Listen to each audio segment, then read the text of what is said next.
Baik,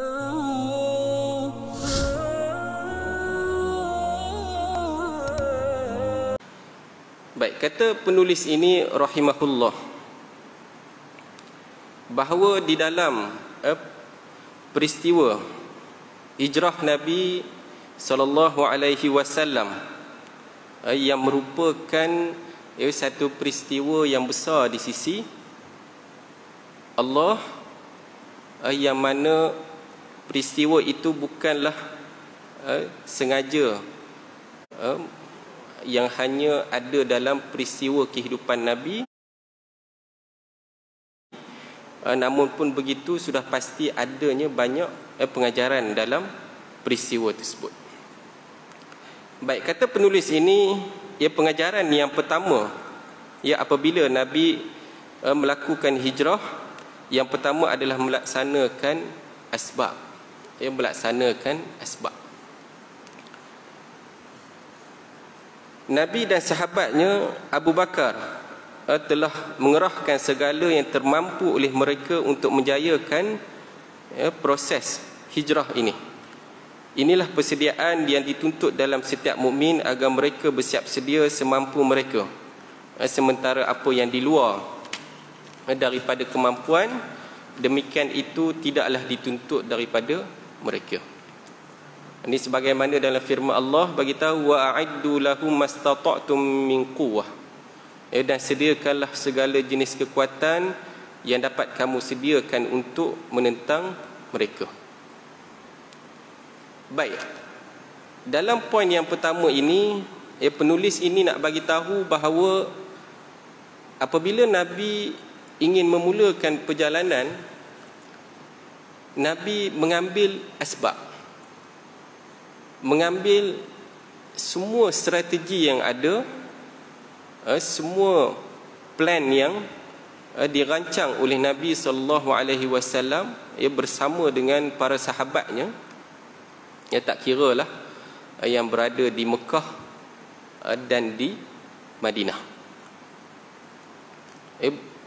Lama plan itu lama telah dilakukan oleh Nabi untuk bagaimana untuk memulakan perjalanan keluar daripada kota Mekah.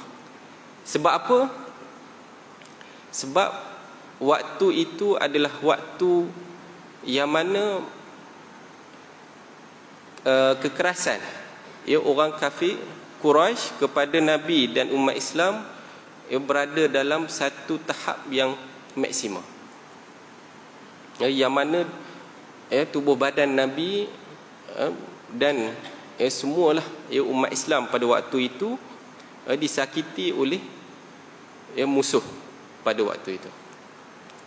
Maka dengan sebab itu dah tak boleh dah nak duduk di Mekah dengan pelbagai rintangan yang ada, tak kira yang menyakitkan ataupun yang menyenangkan. Sebab apa? Nabi juga diuji dengan diberikan segala benda untuk kenikmatan hidup baginda masa itu ditawarkan oleh pembesar Quraisy. Maknanya nak bagi harta tu sebanyak mana yang Nabi nak, mereka akan bagi. Jadi dengan rintangan yang ada tersebut, maka Nabi membuat perancangan yang rapi dalam bagaimana untuk menempuh perjalanan. Jadi dengan sebab itu, inilah istifadah ataupun faedah yang boleh kita dapat, iaitu dalam kehidupan kita ini kita perlukan kepada strategi yang baik. Maknanya kita mengambil segala sebab yang boleh menyebabkan kejayaan. Sebab itu dalam agama kita ini, dalam ibadah kita pun Allah Subhanahu wa taala latih dengan sebab. Iaitu apa dia? Sekecil perkara. Misalnya solat, sebab sahnya solat apabila kita bersuci. ambil wuduk. Nak solat zuhur, sebab untuk berlakunya solat zuhur apa dia? Apabila tergelincirnya matahari.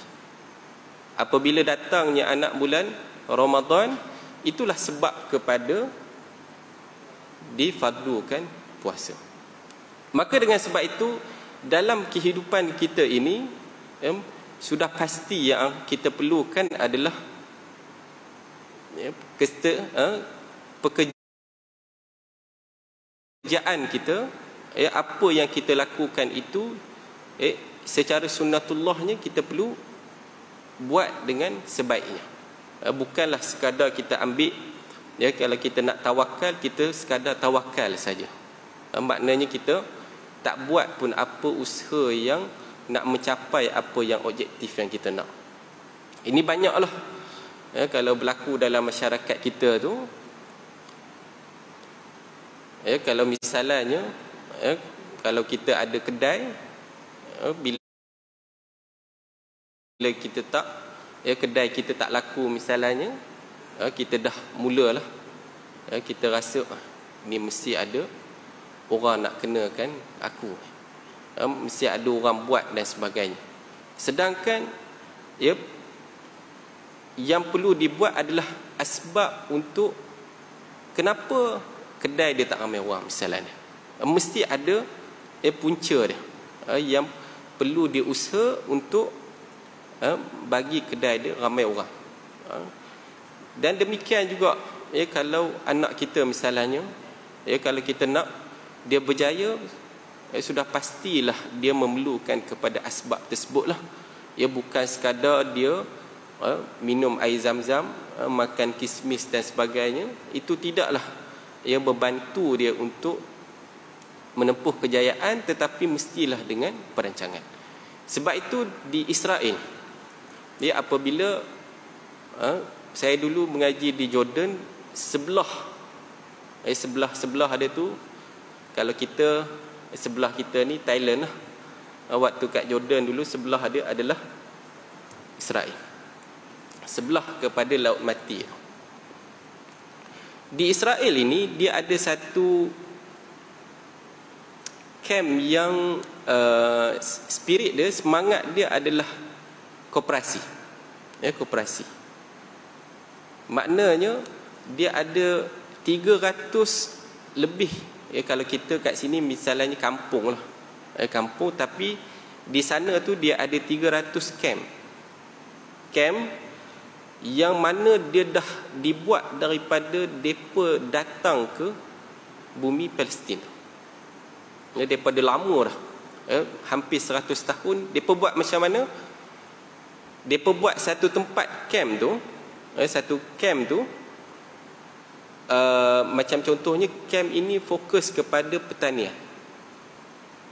camp satu lagi fokus kepada bidang perubatan, satu camp lagi fokus kepada bidang makmal dan sebagainya. Banyak camp yang ada yang fokus kepada pelancongan dan sebagainya. Jadi dalam banyak-banyak camp ini, kat dalam tu dia ada puluhan ribu orang dekat dalam camp tersebut.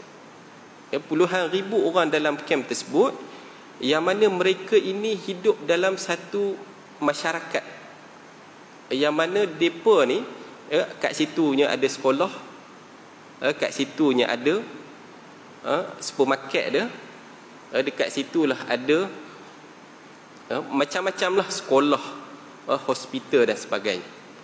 Dan di situ pekerjaan dia dari tukang cuci sampailah cikgu ke ataupun doktor dia, gaji dia sama. Gaji dia pun sama.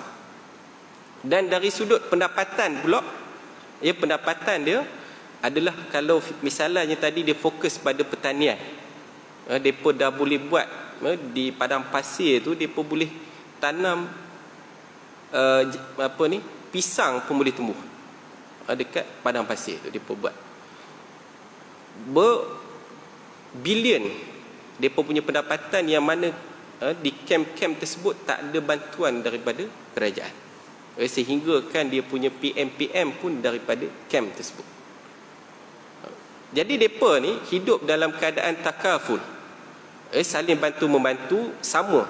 Dia ada kat satu dataran tu kereta, banyak kereta yang mana mereka ni nak pergi keluar misalnya, tapi biasanya sebab semua dah ada kat dalam camp tu, kereta yang ada kat situ semuanya free. Dia letak dekat satu dataran tu ada beratus kereta. Gunakanlah apa-apa kereta yang sesuai untuk kegunaan.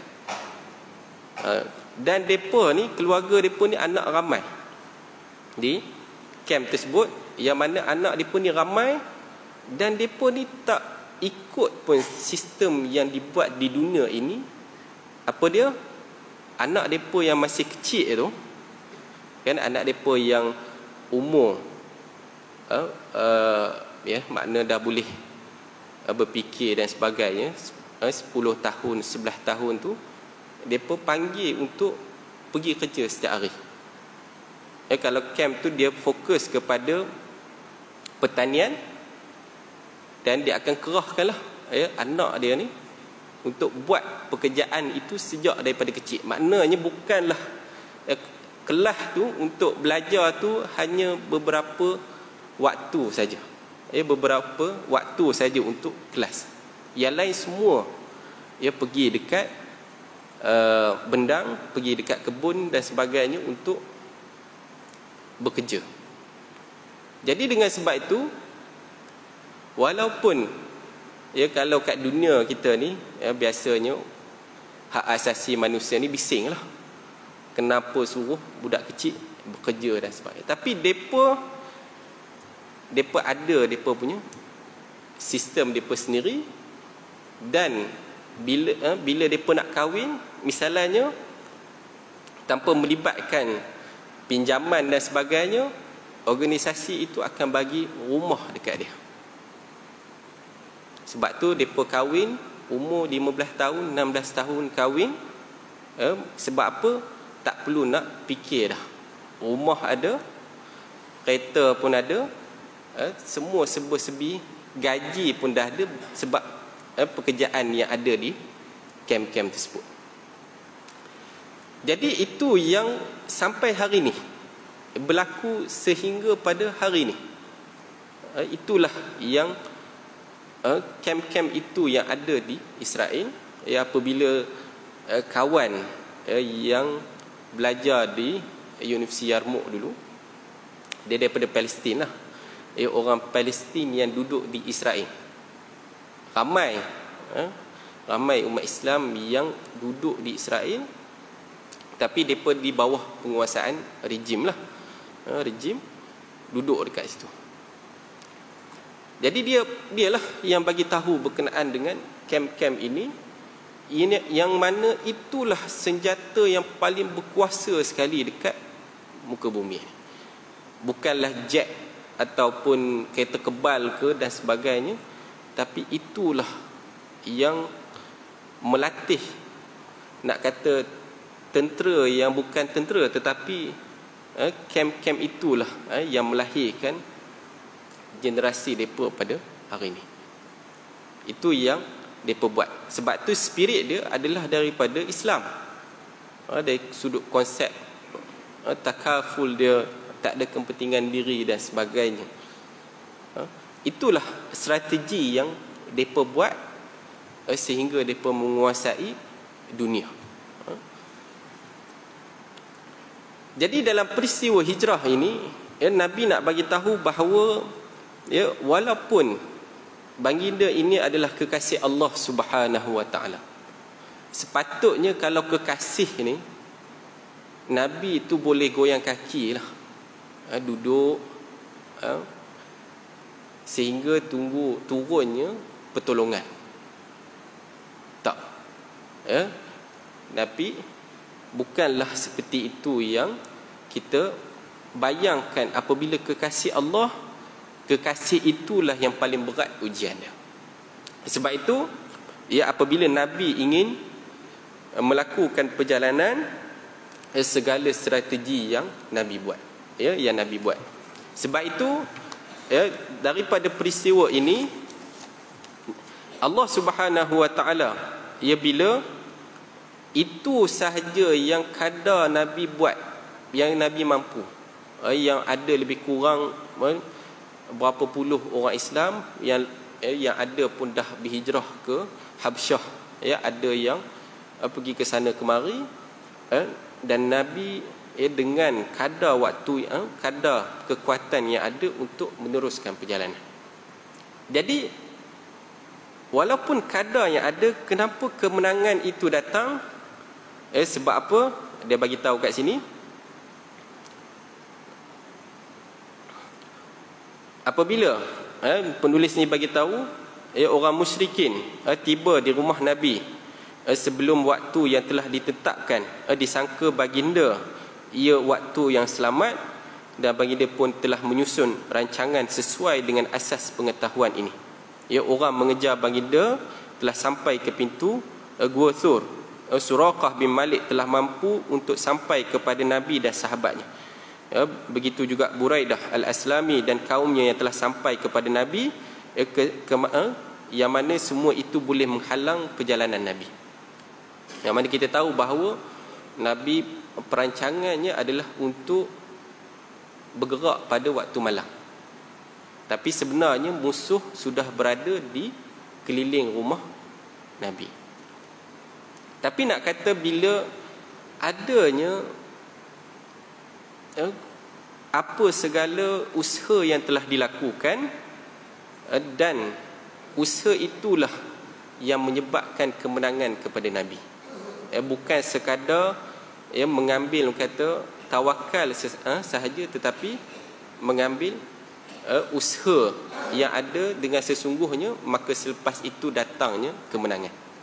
Sebab kalau kita nak lihat kekuatan Nabi pada waktu itu sangat-sangat kedil, sangat-sangat kecil. Kita tahu bahawa di penduduk di Mekah itu ada satu tamadun lah dekat situ, yang mana dari sudut tenteranya, dari sudut ekonomi dan sebagainya. Tetapi walaupun macam tu, sistem itu mampu dikalahkan oleh Nabi dengan usaha untuk perjalanan ini. Sebab apa? Sebab dibantu oleh Allah Subhanahu Wa Taala. Dan pengajarannya di sini dia nak bagi tahu, apabila kamu telah melaksanakan kewajipanmu dan kamu telah melaksanakan segala asbab termampumu, maka Allah akan menyempurnakan segala kekurangan yang berlaku di luar kehendakmu.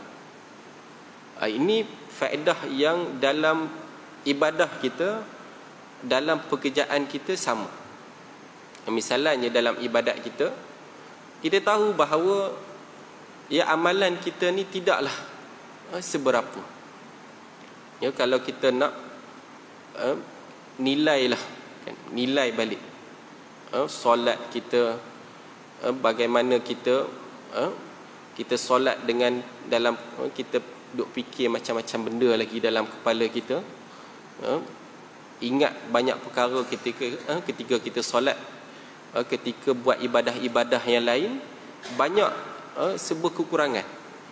Tapi dalam peristiwa ini mengajar bahawa apa pun ujian yang datang, apa pun kesukaran dalam kehidupan kita ini, sakit dan sebagainya, kita buatlah yang terbaik.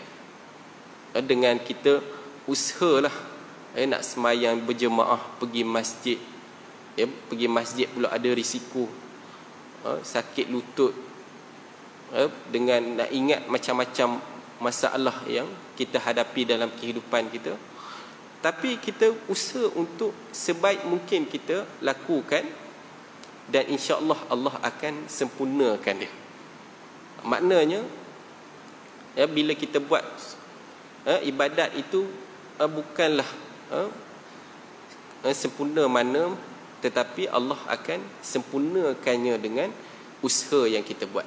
Sebab itu kita perlu usaha untuk ke arah kesempurnaan itu. Sebab apa? Sebab Allah dia akan sempurnakan dia. Allah akan sempurnakan kejayaan itu. Demikian jugalah dalam kehidupan seharian kita ini, ya, kita lihat sejauh mana usaha kita untuk mencapai kejayaan. Sebab tu apabila kalau kita lihat di zaman Nabi SAW dan zaman sahabat, kalau Profesor Dr. Mahmud Al-Khalidi itu, dia pakar dalam siasat syariah, dia bagi tahu di zaman itu cuti hanya hari raya puasa dan raya haji. Itulah cuti umat Islam. Yang lain semuanya adalah perjuangan. Daripada setahun itu 2 hari saja untuk bercuti. Itu yang berlaku di zaman Nabi dan zaman sahabat ataupun salafus soleh. Cuti hanya 2 hari. Yang kita cuti ni ialah kalau kita lihat kan, kalau kita bandingkanlah ya dengan usaha yang dibuat oleh umat Islam dahulu dengan usaha yang kita umat Islam sekarang ini, sudah pastilah berbeza dari sudut kualiti lah. Ya, kalau kita misalnya kalau cuti orang hari ni, ya, kalau boleh Sabtu Ahad tu nak duduk dekat depan TV lah, tak mau buat kerja apa lah. Kalau boleh tak nak libatkan dengan masyarakat ke apa ke, memang tak mau lah. Kalau boleh minda dia, kalau hari cuti nak goyang kaki, duduk tengok TV lah. Jadi itu minda yang ada pada masyarakat kita hari ini. Jadi usaha itu kalau kita duduk renung, bilakah kejayaan umat Islam? Itulah dia punya ukuran. Sebab usaha itulah, usaha itu sejauh mana yang mereka buat dan usaha sejauh mana yang kita buat pada hari ini. Dan sebab usaha Nabi itu Allah bantu macam mana? Allah tidurkan musuh pada waktu Nabi nak keluar. Allah tak terdetikkan pun kepada musuh untuk bunuh Ali ketika mana Ali berada di tempat tidur Nabi. Boleh je waktu tengah selimut tu terus tikam. Ataupun pada di Gua Sur yang mana dah nampak dah laluan tapak kaki Nabi, ya, dah jumpa dah, Surakah dah jumpa dah, inilah tapak kaki Nabi dah pergi dekat Gua Sur. Tapi Allah bantu apa dia? Bila masuknya Nabi, adanya sarang labah-labah dekat situ, ya. Dan Allah banyaklah bantuan ketika mana dalam peristiwa tersebut. Itulah apabila usaha walaupun kecil ataupun kerdil, tetapi Allah menyempurnakan juga usaha tersebut. Sebab apa? Sebab dia tahu bahawa Nabi sudah semampu yang mungkinlah, Nabi telah berusaha. Yang kedua iaitu bersandar kepada Allah Subhanahu wa taala. Yang kedua iaitu bersandar kepada Allah. Nabi tidaklah hanya berharap kepada asbab dan meninggalkan Tuhan segala asbab. Bagi dia tahu bahawa segala asbab itu tidak akan memberikan natijahnya melainkan sekiranya dikehendaki Allah. Atas sebab itu selepas baginda melaksanakan segala asbab dengan sempurnanya, baginda iringkannya dengan keyakinan yang agung bahawa Allah yang kehendaki, ia akan pasti berlaku. Seperti mana dalam riwayat Bukhari menyebut ma zannuka bithnaini Allahu thalithuhuma, yang bermaksud bagaimanakah sangkaanmu kepada 2 orang, ya Allah itu pihak ketiganya. Ketika mana Nabi melakukan perjalanan dengan Abu Bakar dan yang ketiganya adalah Allah bersama mereka. Jadi dengan segala asbab yang ada, bukanlah Nabi itu hanya mengambil asbab, tetapi mengambil juga kepada tawakal. Tawakal kepada Allah, barulah rukun kejayaan itu sempurna. Sebab kalau kita lihat hari ini banyak orang terlalu bersandarkan kepada nilai duniawi. Kalau nak berjaya kena buat macam ni. Dan bukanlah yang suruh tu pun siapa dia, kan? Yang suruh tu pun kita tak tahu siapa.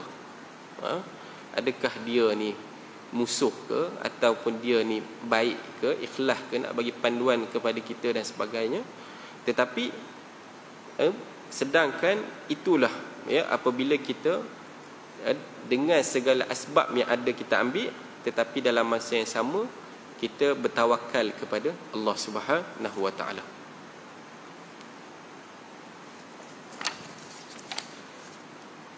Demikian keyakinan itu zahir ketika mana baginda tidak banyak menulis ketika berada di jalan, kerana baginda telah melaksanakan tanggungjawabnya, dan apa yang dikehendaki Allah itu pasti akan berlaku. Tanpa keyakinan ini tidak mungkinlah kejayaan pada perjalanan Nabi. Itu yang pengajaran yang kedua daripada peristiwa hijrah Nabi SAW, iaitu bertawakal kepada Allah. Jadi dalam kehidupan kita ini, sebab itu kalau kita nak bezakan antara amalan kehidupan kita ini dengan nak mendapat pahala ataupun tidak, adalah dengan niat kerana Allah. Niat ini kenapa dia adalah satu perkara yang besar di sisi Allah? Sebab dia adalah satu hala tuju dalam perbuatan kita dalam kehidupan seharian kita. Dia bukan sekadar kita berhenti saat kita niat, baca niat. Kan kita duduk saat kita baca niat. Kita nak semayang, kita baca niat. Sebab apa? Niat ditakrifkan oleh para ulama adalah lintasan hati. Ia lintasan hati. Lintasan hati ni, ulama dia tak menyebut bahawa qiraatul qalb, maknanya qiraatul niyah, kan? Tidaklah membaca niat, tetapi berniat. Kalau baca niat ni semua orang boleh buat. Semua orang dia boleh buat. Tak kiralah kalau misalnya kita dalam solat tu biasalah, memang kita nak pergi semayang tu, hala tuju kita lintas, memang kita nak solat, memang kita nak puasa dan sebagainya. Tapi dalam kehidupan kita, apa yang dimaksudkan oleh niat, al-murad bin niyah, apa yang dimaksudkan oleh para ulama dengan niat itu adalah dia datang dengan keadaan kita sedar itu, kita melakukan perkara itu dengan betul, dengan ikhlas, dengan tak ada simpang siur, tak ada tapi-tapi. Makna pekerjaan kita tu kita buat adalah betul-betul untuk memenuhi objektif lah. Makna nak capai kejayaan. Bukan sekadar kita berniat pada hari itu aku nak bekerja lillahi ta'ala, tetapi dalam masa yang sama dekat dalam pekerjaan tu nak khianat orang, nak buat apa lagi, nak zalimi orang, nak sombong, nak apa dan sebagainya. Dia bukan sekadar kita baca niat, kita nak mulakan pekerjaan, tetapi dia dah masuk sekali dengan bila kita nak melakukan pekerjaan tu, niat itu masuk sekali dekat situ. Niat tu masuk sekali dekat situ. Sebab itulah niat di sisi Allah Subhanahu wa taala ni sangat-sangat besar. Apabila dalam banyak hadis Bukhari menyebut, apabila sahabat yang pergi berperang, ada di kalangannya yang pergi berperang tetapi dengan niat yang salah. maknanya pergi perang itu dengan tujuan yang salah. Niat semua orang boleh buat niat. Maknanya saja aku pergi perang ni kerana Allah SWT. Tapi tujuan dia buat perang itu adalah untuk macam-macam lah.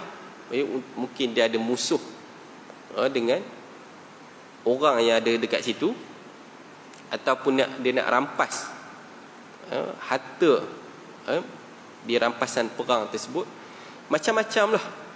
Tetapi dengan sebab niat tersebut, walaupun dia mati di dalam peperangan itu, tetapi dia tidak digelar sebagai syahid, tetapi Allah campakkan dia ke dalam neraka. Dengan sebab bukan niat itu bukan sekadar kita lafaz ataupun kita baca dalam hati kita, tetapi dia masuk sekali dalam keadaan lintasan itu dengan kita punya pekerjaan itu satu pakej lah, dalam satu pakej. Sebab itu niat ini sangat besar lah di sisi Allah Subhanahu wa ta'ala.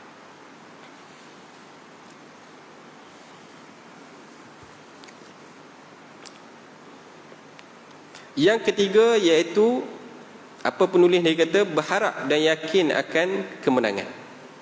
Nabi tidak pernah sedetik pun daripada hidup baginda kehilangan pengharapan ini. Hingga di dalam pengembaraan yang berbahaya ini, baginda keluar daripada Mekah dengan cara sebeginilah, iaitu kepada baginda, kepala baginda dicari, yakni diburu, dan baginda tidak dapat menjamin keselamatan nyawanya sendiri dan juga nyawa sahabatnya. Dalam keadaan itu baginda tetap memberikan berita gembira tentang kemenangan Islam, jatuhnya Rom dan Parsi. Maknanya dekat sini, walaupun apa sahaja yang kita yang Nabi lakukan, yang Nabi lakukan, walaupun nak nampak kemenangan pada waktu tu jauh lagi di zaman awal itu, namun Nabi dia ada satu jiwa dia, iaitu untuk berharap akan kemenangan. Sentiasa untuk berharap kemenangan, walaupun dalam keadaan yang kerdil, dalam keadaan serba kekurangan. Dan demikian jugalah dalam kehidupan kita ini, walaupun amalan yang kita lakukan ni tidaklah seberapa, tidaklah setekun mana dan sebagainya, tapi Nabi nak mengajar kepada kita bahawa kita perlu mengharapkan kemenangan, tak kiralah kemenangan di dunia dan di akhirat. Maknanya kalau kita ni, kalau boleh kita nak masuklah dekat syurga Firdaus tu. Kalau kita hasrat kita tu, tujuan kita berharap untuk masuk ke syurga Firdaus, ke syurga Firdaus, yang mana syurga yang tertinggi. Tetapi kalau kita duk fikir banding dengan amalan kita, kita pun tak tahu boleh lepas ke tidak. Tapi macam yang kita dapat dalam peristiwa hijrah ini, Nabi berharap, Nabi sentiasa berharap akan kemenangan, walaupun umat Islam pada waktu itu sangat-sangat kedih. Baik, yang keempat, keprihatinan Nabi berkenaan urusan berteman, pertemanan, iaitu as-suhbah. As-suhbah maknanya urusan setia kawan lah, setia kawan dia nak masukkan ni. Kita melihat prihatinnya Nabi dalam setiap marhalah kehidupannya dan dalam setiap rancangan dakwahnya akan urusan persahabatan ini. Baginda hidup di Mekah dengan sahabat, baginda keluar ke Taif dengan sahabat, dan baginda bertemu dengan tetamu daripada Aus dan Khazraj juga dengan peneman.